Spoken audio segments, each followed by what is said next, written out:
Halo semua, kembali lagi di channel Psikoedukasi. Pada video kali ini kita akan membahas tentang teorinya Alfred Adler. Nah, siapa itu Alfred Adler?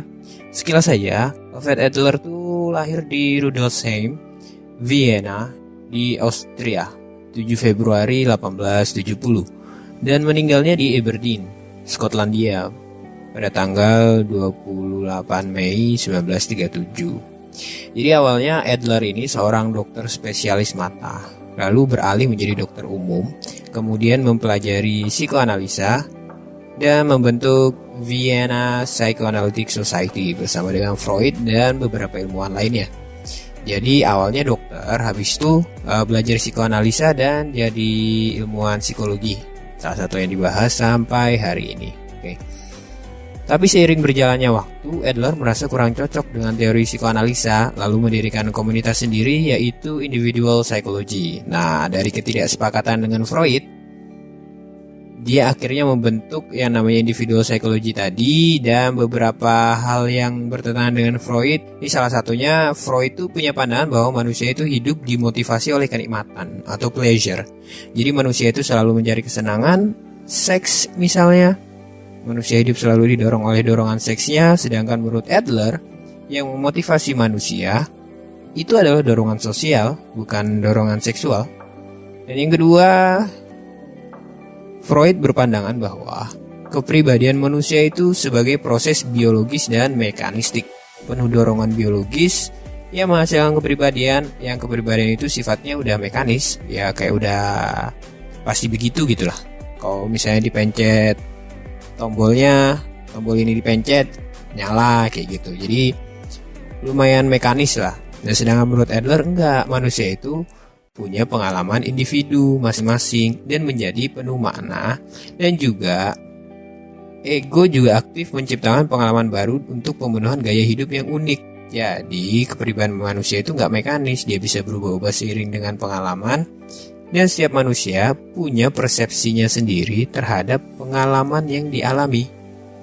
Akhirnya membuat manusia itu menjadi unik dan tidak sama satu sama yang lain. Jadi pengalamannya bisa sama, tapi interpretasi terhadap pengalamannya bisa berbeda.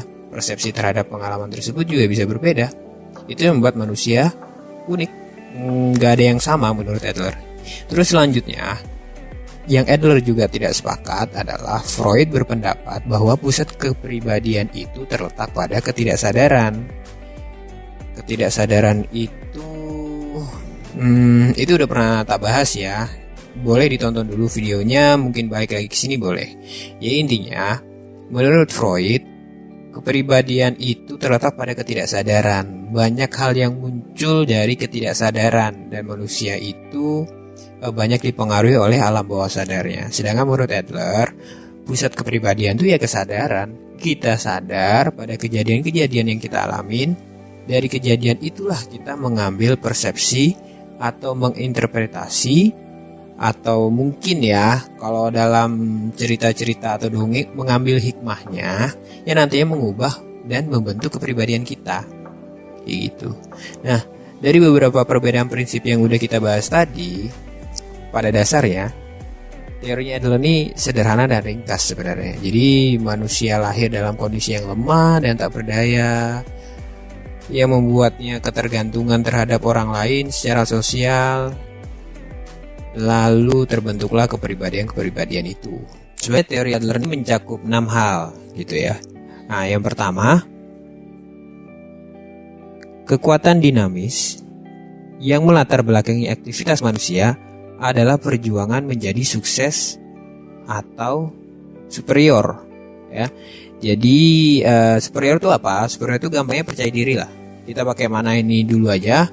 Sebenarnya ada makna lain secara ilmiah sih, cuma biar gampang aja dulu.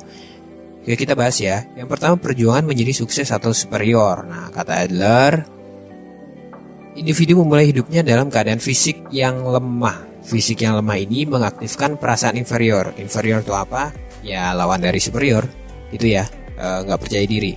Perasaan inferior ini menurut Adler akan menggerakkan orang untuk berjuang atau berusaha menjadi superior atau menjadi sukses. Lalu gimana mereka berjuang? Mereka berjuang biasanya selaras atau sejalan dengan minat sosial atau nilai sosial yang ada. Tetapi setiap individu itu punya motivasi minat sosial yang berbeda. Namun tujuan akhirnya tetap sama, semua orang tuh pengen sukses.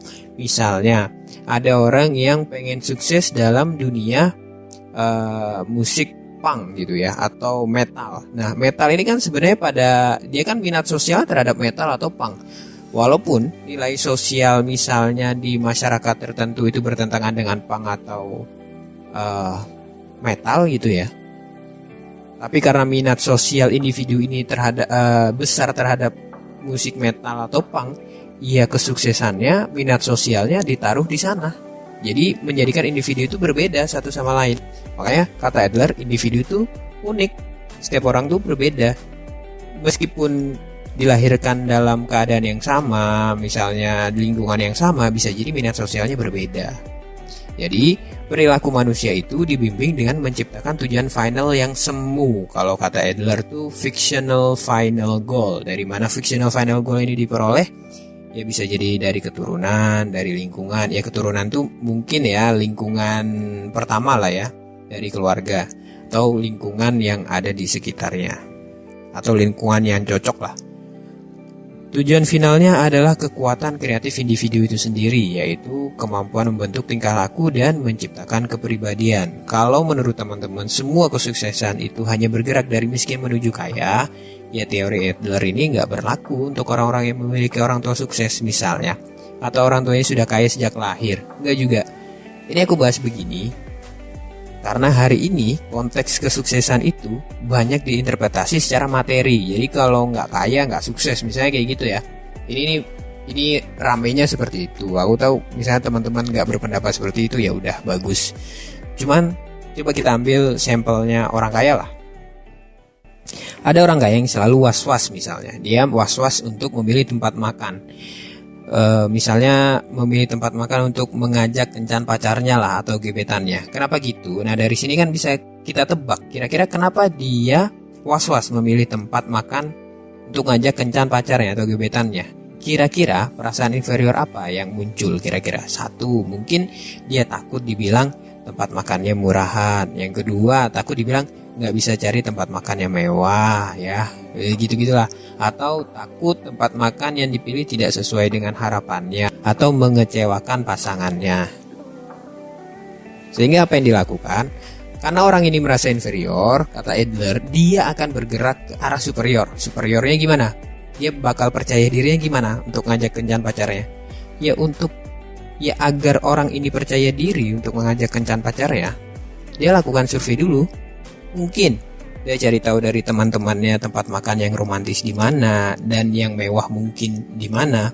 Perilakunya akan bergerak ke arah yang buat dirinya yakin dan akan menghasilkan kesuksesan kecil. Misalnya menurut dia, kalau misalnya menurut orang ini pulang pacarnya atau gebetannya tersenyum dan rasa bahagia karena udah diajak makan di luar atau di tempat yang pas, menurut dia adalah sebuah kesuksesan, ya udah, itu kesuksesan kecil. Jadi inferior menuju superior itu tidak hanya pada hal-hal yang besar aja. Hal-hal yang besar misalnya cita-cita ya, bisa jadi hal-hal yang kecil juga berlaku demikian gitu. Jadi perasaan inferior, tidak percaya diri misalnya untuk membawakan materi presentasi di depan kelas, ya perilakunya gimana?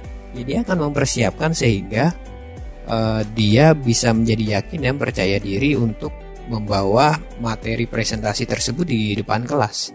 Jadi pergerakannya selalu menurut Adler itu dari inferior ke superior. Kayaknya videonya kepanjangan ya. Untuk sisanya mungkin ditaruh di part 2. Kalau gitu sampai ketemu di video selanjutnya dah. Kayaknya kalau kepanjangan juga nggak enak. Oke.